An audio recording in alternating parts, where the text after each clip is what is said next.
Hi, everyone. Here, Ulysses Lavaroni from Cyclical Dreams. I have the pleasure to have here in this room one artist from Germany, one artist from the United States, and me talking from Buenos Aires, Argentina. We are creating a triangle through the world to be together and to present to you La Ponto Ensemblo. We are with Ed Cornell and Hans-Dieter Schimidt. And it's a pleasure to be with you guys. And I want to ask you about everything about this kind of collaboration.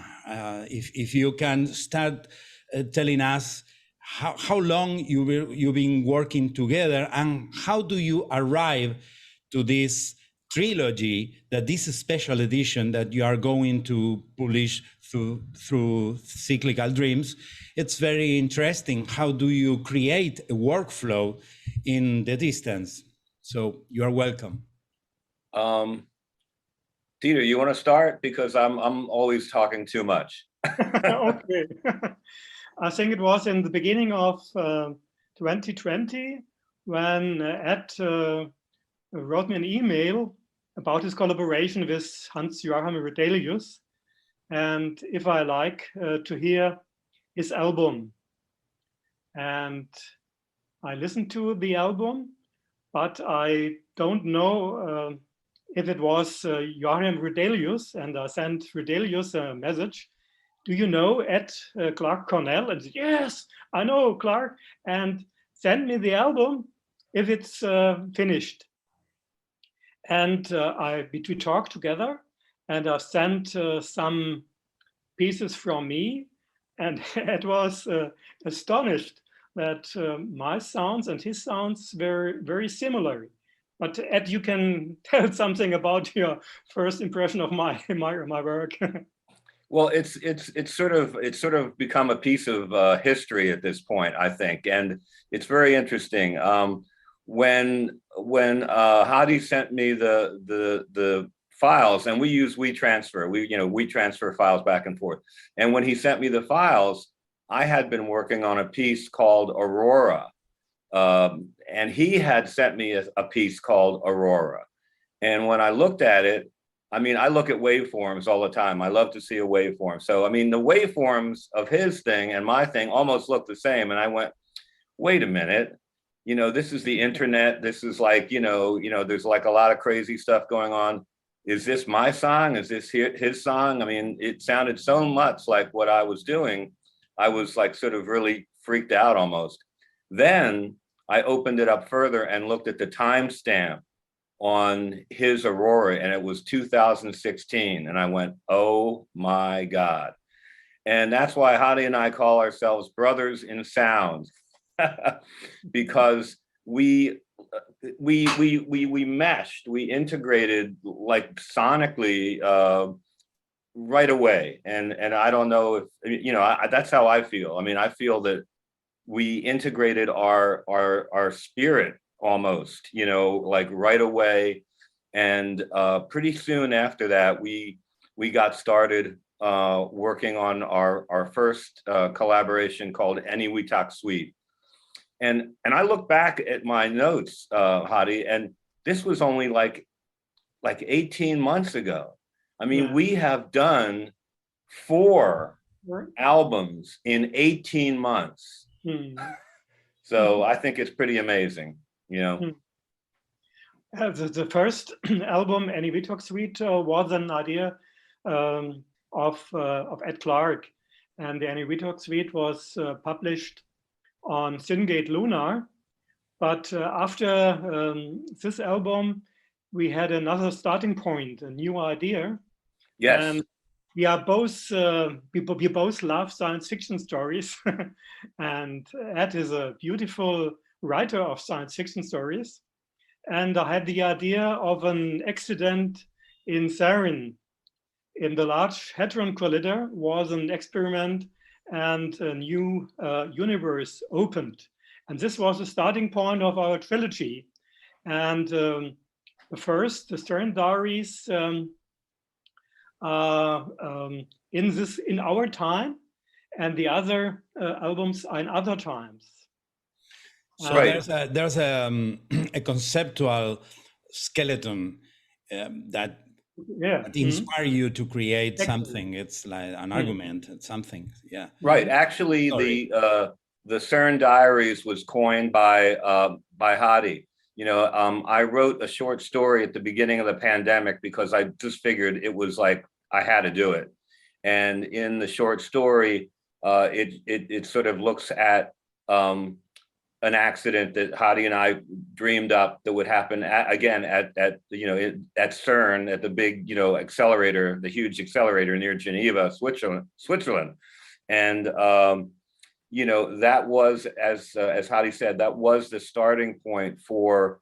Now, we didn't think it was going to be a trilogy at first. The Cern Diaries was basically going to be a one-off. It was going to be just a regular album, but as things evolved, we talked about concepts more and more.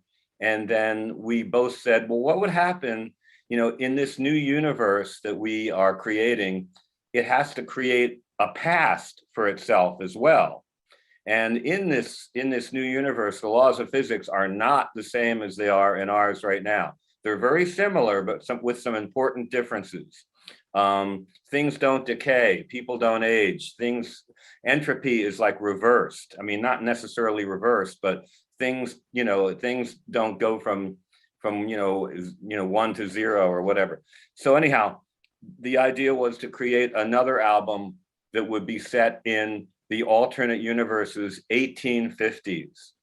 And tiny bit of steampunk maybe in there, because the laws of physics in that universe's quote unquote past, had some interesting aspects where you could transmit things instantly across the quote unquote ether, which, is like a sort of an ancient physics idea where there's this medium that, you can transmit things across.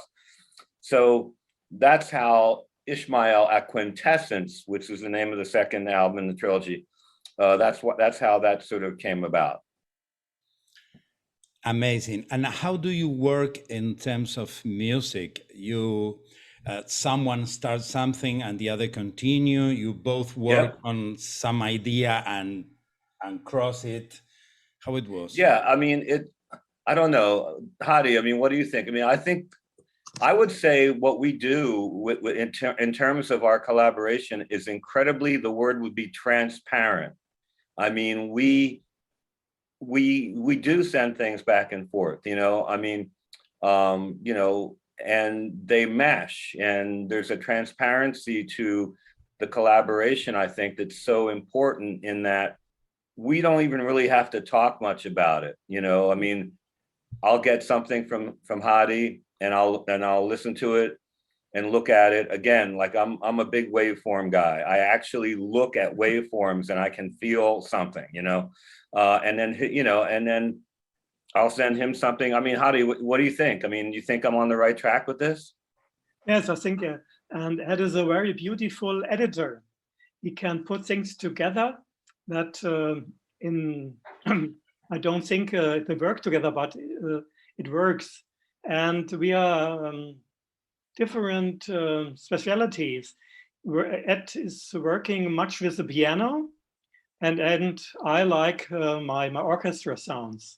And we can put it together, and we add synth sound. I have a little modular system here.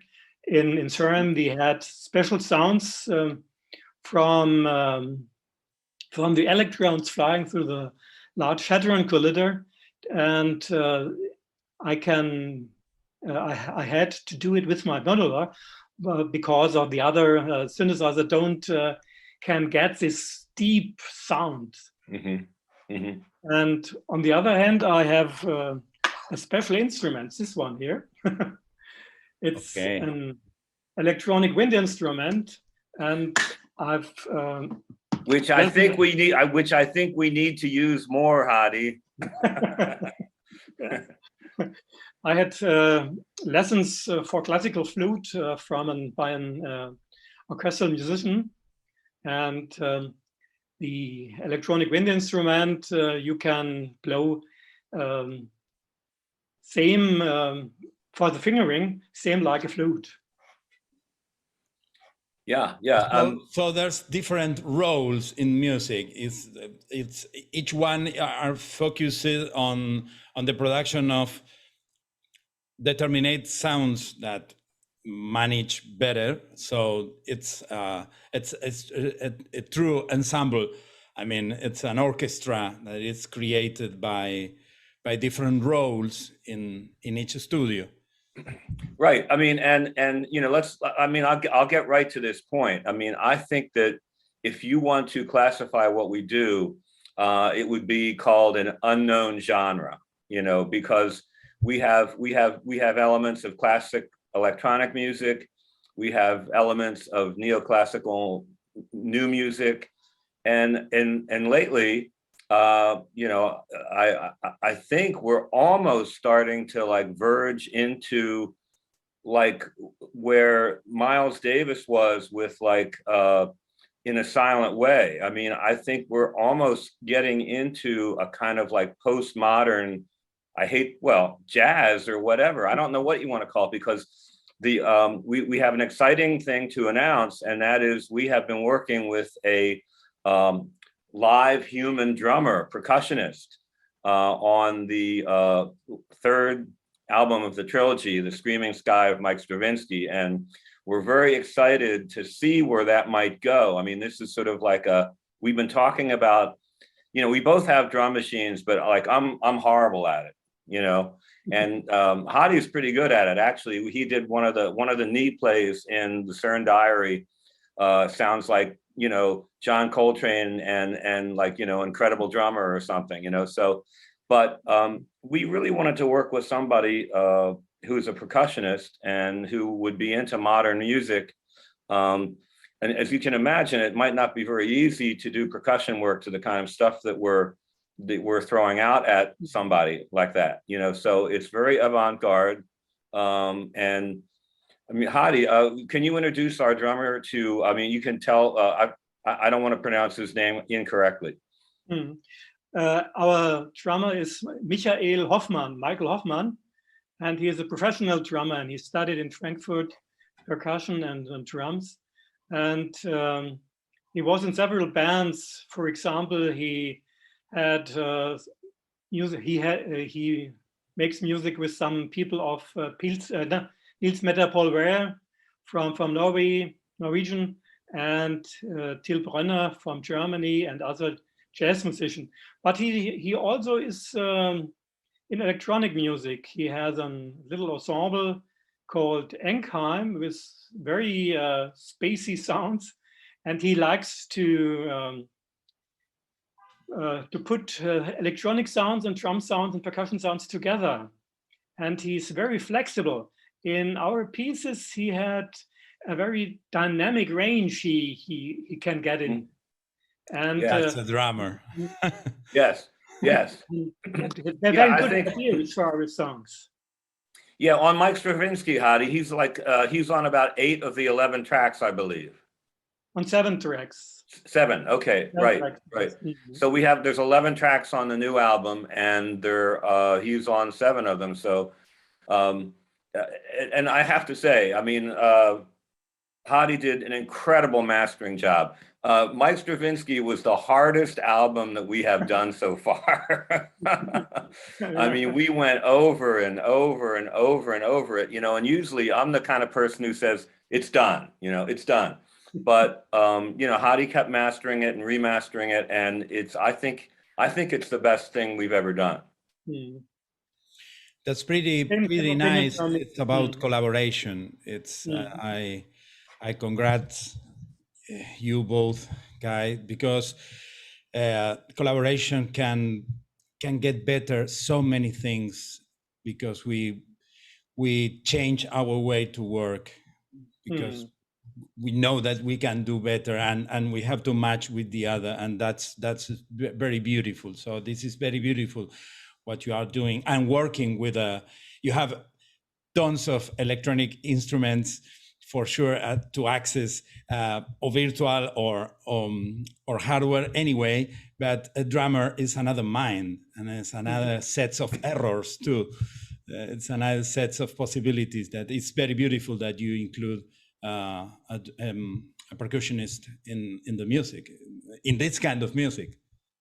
Yes, I mean, and the the Screaming Sky of Mike Stravinsky is the final album of the trilogy, and I'm very, very excited about where we might go from here. I think we're, it's like blue sky. I'm not sure where we're going to go next, but wherever it is, I can guarantee you it's going to be very interesting. And our drummer, Michael Hoffman, he likes our pieces, and he was very fond of doing some percussion on our tracks. But I have to change a little bit, because I don't want to take a sound too much together. In my mastering, I tried to make it very transparent, and it's the first time I have to master drum tracks, and it was a very very special doing to make a balance between our very hard stuff with a lot of orchestra sounds and the cymbal sounds. This is a very special and soft sounds, and I had to change the loudness of the tracks and put it together. It was a very good working together with this Michael, and he had very good tracks given to me. Yeah, I mean, the mastering on Mike Stravinsky is phenomenal, and I really, Hadi did an incredible job. I can't do that kind of stuff. I could not do that. I don't have the equipment to do it, or it takes. I mean, I'm a good editor, like Hadi said, but it takes a very special kind of focus to do mastering in a way where all the instruments are locked together in a way that doesn't exclude one or the other, and that's very difficult with the drums. Yes. Yeah. An orchestral conception at all.